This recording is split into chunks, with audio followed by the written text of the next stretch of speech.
Well, hi, Z, you've joined back with me, and just let me let you know what's happening up here. I have decided to change the course of this river, okay, because most rivers are not just one straight line, they wander, okay, and so why not show you how to do that, all right? And so that's what I'm doing.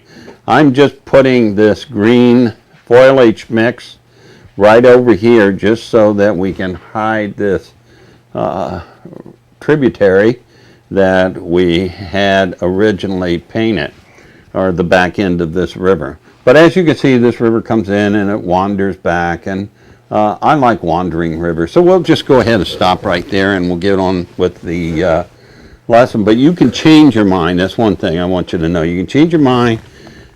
And I changed my mind here, and it's affected the whole course of this river.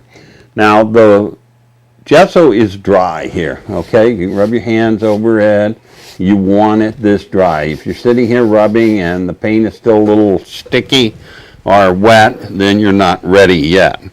Okay, let's grab our 1-inch angled brush, and I want to take some phthalo blue right in here, okay? And actually, what I should do before I do that, we have to wet the canvas with the medium that we had there. So I'm taking the Hake brush, the hockey brush, and getting out all of its water that we used to clean it. And we're going right in here to the very tip, just the tip of that medium.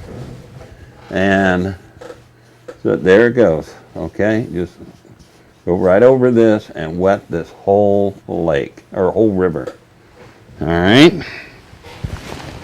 We don't want it to be so wet that it's sloppy, but we do want it to, there we go. We do want it to be wet, because we're going to count on it being wet to do this next step. Now, notice that I have no medium, no water, nothing on this brush. Okay, and I'm just tapping a small amount of the phthalo blue there. Okay, now here's where the magic occurs. See that? Straight across. Straight across. See that? I'm going to go all the way back. Straight across. And because I've got the medium already on there, I can get away with just a small amount of the phthalo blue, and it will spread nicely. It will go over the black and the white, and the white will take on the shade of the blue. The black will just get a little darker, and when you look at it, you say, oh my goodness, I can see all the way to the bottom of that river. And look at it, river rocks. Okay. But you need to use that medium, that even flow medium, to make this happen. And so here we have a nice full piece, serene. You just really manhandle that. Alrighty. So now we've got a nice serene river, and you can sit at the edge and go fish. Let me show you another trick while we're here.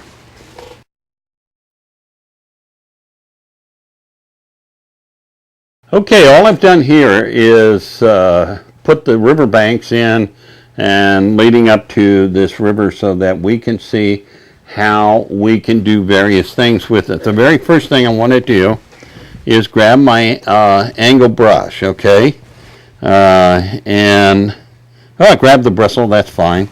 We'll just go ahead and just take a little bit of this blue color, right, mix in with the phthalo blue that we had right here. And this seems like a good time, since I got some dry paint over here. Just go ahead and take your squirt bottle and moisten up all your paints. Okay? Never hurts to have nice paints. Okay, so there we go.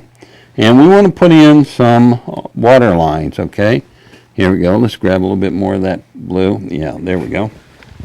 And along with the gesso. We don't want a really strong paint line. That's why I'm not using the white. All right, so there we go. We just go ahead and put in our water line just like that. Now, once you get this in, wipe the brush, okay? This is the biggest thing people don't do is wipe that brush. And then pull it into the green. See, like that. And that stretches that out so that when you go and highlight that, okay, you'll have just a sharp edge. And you can put in a dirt river bank, or you can have the foliage come right in there. You can even have rocks. It doesn't matter. This is the same principle that we do with the foam. You're pulling this straight so that it's parallel with the bottom edge of the can. See that? Just like that. Now we're not going to see it on this side, but we'll see it on this side. All right, so that's the part you have to remember is where am I, as the viewer, going to be seeing that? And this is going to go right around this line, right there. All right, see that? So now that we have that, we'll just come back and pull it. And I'm just using a little number 4 bristle brush, okay? I tell you, you should always have a number 4, number 6, maybe even a number 2 bristle brush. And these museum topaz are just great. Okay. Now, let's come down to the front. And we'll take just a little bit more of that gesso so we'll be a little bit brighter. Alrighty. And here we are. We'll just come right down here. And see, we can get this line going till we run out of paint. When we run out of paint, we know what to do, don't we? We can quickly go add some more. But we were lucky we got there. All right. And we'll just go ahead and scrub it straight back. And now we've got a little line. And I'll show you how well that works. Okay. Let's get a, there we go. This angled brush, I use it for just about everything, including grassing. A little bit of green. And a little bit of that yellow. Let's just show you what it looks like. We're not going to grass this whole hill. Now, we have covered over some of the rocks, but see how they're helping us here? All right, so now we've got the grass coming down. See that? Don't forget to just tap, tap, tap, tap. Now, I'll show you how to do that when we get to the bushes and grass video, but right now you can just see that we've got a lot of neat things coming. See? And I'm going right around this rock now here, right next to that water line. See that? And we'll just go ahead. And if you want this to mix, we'll just mist. But for right now, that's not as important as for you to see how I go right down in here and make this water line look natural. See that?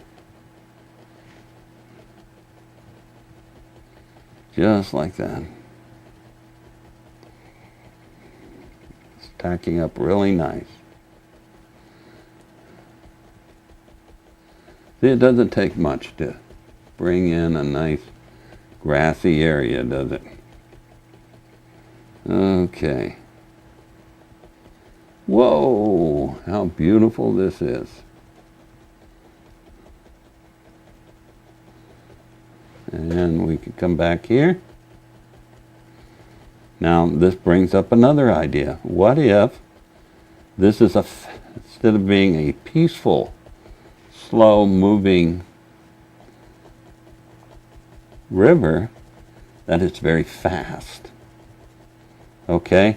Because not only does it have rocks, okay, underneath, it's got rocks on top. What do we do? Well, here's one of the ways you can handle that.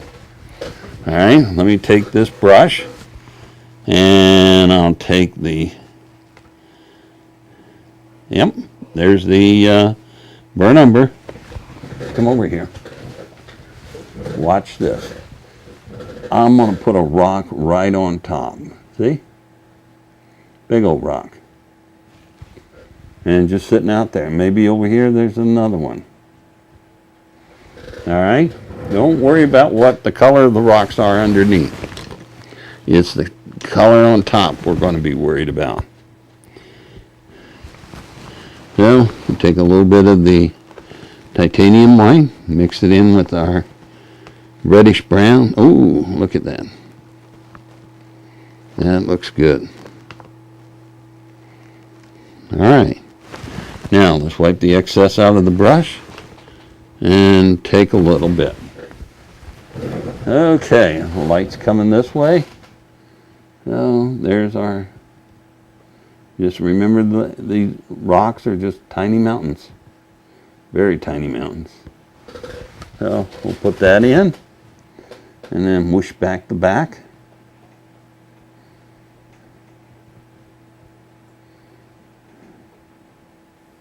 Maybe we'll just brighten that up a bit.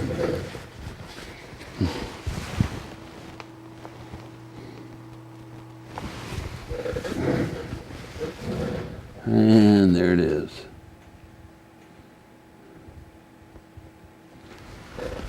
Dry out the brush so we can pull down.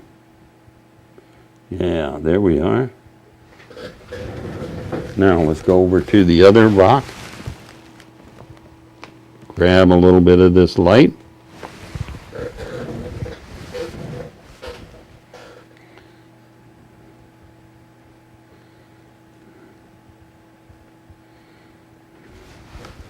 Wipe out the brush. Pull back from the back of the rock down from the front. Okay, maybe a little extra highlight. See, we don't have to do much. Just a little scrump will do it. Alrighty. Starting to reach, but I got to come closer. There we go. Now, let's go put this in the water. Let's get our little knife. And we'll take some more of the, first off, let's just wet that. Take a little bit of our gesso. Bring it over here. Oh, look at that. We're still able to revive that. And right here, there we go. See that? A little bit of a water line. I think, though, that for this small of a water line, I'm just going to go ahead and get my liner brush. There it is. Sometimes the liner brush will do far more than a knife. There we go. And I'll just go ahead and put a line right there.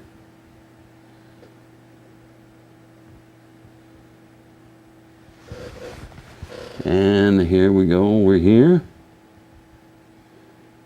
Yeah. And maybe just to show the water coming over. All right. Now, that shows you how we have some rocks sitting on top of the water. But you know, not only will we have rocks sitting on top of the water, that water could be moving very, very quickly. So what do we do when that happens? Well, let's show you. I'm going to take a little bit of phthalo blue and add it to the palette here because we have run out. Okay, and I'd soon you start with a little bit of paint and add it as you need it, as opposed to trying to put so much out that you end up wasting it. All right, it's very, very hard to put back in the tubes. Okay, and it's not so hard to add a little bit more.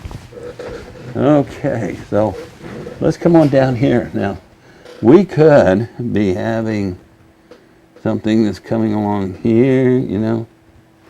And let me grab my big old bristle. Okay, I got one of these big old bristles here where we can take a water line like that and just stretch it, stretch it, stretch it, stretch. All right, and then all of a sudden we can do a splash. See? Splash. All right, and maybe another splash. And another splash. Maybe what we have here is the water's coming this way. See that?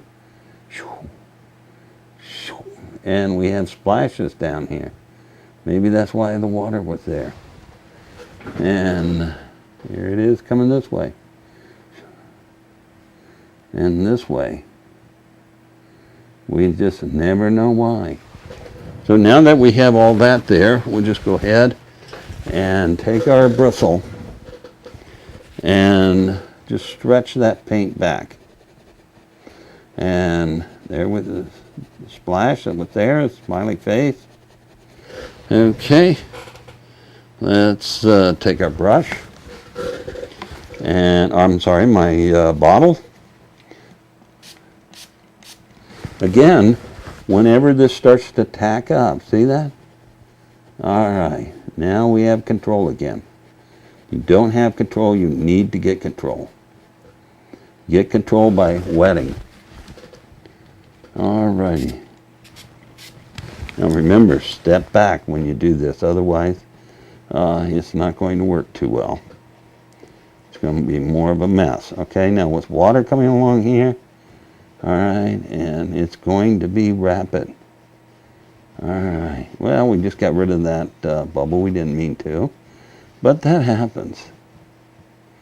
All right, it comes over here and just like that, and then splash, splash, splash, and then it settles out, splash, splash, splash, settles out, and we could have any number of cascades as we move through this particular painting. Now, as the rivers go into the distance, let's take a look at this. One of the nicest things you could do is just take, and we'll just use this brush, just take a little bit of the lighter color, and here's what I'll do. I'll start here, and the reason I'm starting here is because it's a thicker paint. And there we go. All right, just like that. Now, dry my brush. Dry my brush. All right, and I want to go across, but it's not letting me because it needs, the surface had tacked up before I started. All right, there we go, right straight across, just like that. And see? It's almost like a path. That's exactly what we would do with the path. It gets smaller, smaller, smaller as it comes back. And then it makes this turn. And you can decide why. Now, one of the things you can also do with this brush, let me just show you. We can go ahead and take this dark color, take this light color. Alrighty. And we could bring in some rocks. See, just like that, some rocks. And that way, we put a little water lines around it, and our river becomes even more realistic. Okay, well, that's just some of the things that you can do with your river, but I think it gives you an idea of what you can do with rivers in general. You can have them disappear into the distance. You can have them slow, smooth, peaceful, rough, all of those things. It doesn't matter. You're in control, okay? And you can outline, every river has to be outlined with rocks and debris, okay? And with your foliage, okay? And so don't be afraid of rivers. They're one of the best things you can add to your canvas, just like that, see? And these brushes, they can be used for so many different things, for even more than what I've shown you. See how just adding that simple little stroke just increases the story that's going on there. You're seeing all kinds of vegetations and rocks mixed in. And then you've got all of this rocks, because with stand to reason, if you have a ton of rocks at the bottom of the river, you're going to have a ton of rocks on top and on the side and everywhere. This just part happens to be lower than the rest of it, so it's got all the water, or all the rocks that you can see.